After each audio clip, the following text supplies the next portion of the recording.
तुम मेरे लिए सही नहीं।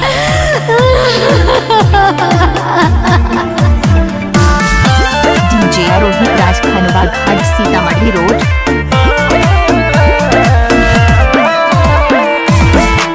जे पगली मिलके रोवेले बिछड़ के तना रोई रे। जे पगली मिलके रोवेले बिछड़ के तना रोई रे। याद यही बे करी पछतई बे करी लोरवा से तकिया भिगोई रे। जे पगला मिलके रोवेला बिछड़ के तना रोई रे। जे पगला मिलके रोवेला बिछड़ के तना रोई रे।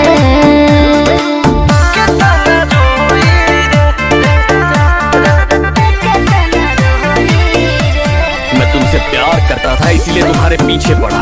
क्या कुछ नहीं किया ताकि तुम्हें देख सकूं, तुमसे बात कर सकूं, तुम्हारे साथ थोड़ा सा वक्त बिता सकूं। घड़ी घड़ी जैसो कहल करत रहे बतिया में खातिर रोज लड़त रहे। जे पगला घड़ी घड़ी जैसो कहल करत रहे बतियावे खातिर खूब लड़त रहे। के वीडियो कॉल उनी देखी के हो मिले खातिर हरदम हरत रहे। वो फिसलबे करी और जलबे करी कैसे अपन घर सजोई रे। जे पगला मिलके रोवेला बिछड़ के तना रोई रे। जे पगली मिलके रोवेले बिछड़ के तना रोई रे। तोहरा सामने कोनो बच्चा ना जे पगला तार दामाद खेसारी लाल यादव खड़ा बा। जे पगली ससुराल वाले हो इसीलिए छोड़ रहा। अगर दुश्मन होते तो गर्दन उखाड़ के फेंक। जब हंसत रहे दिल में बसत रहे प्यार कैलो के बाद तरसत रहे।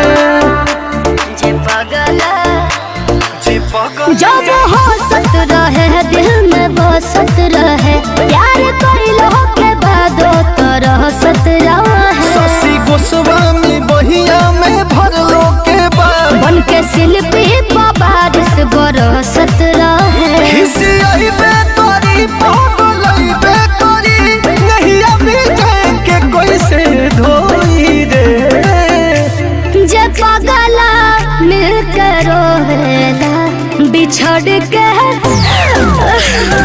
जे पगली मिलके रोवेले बिछड़ के तना रोई रे। डीजे रोहित राज खनवा घाट सीतामढ़ी रोड।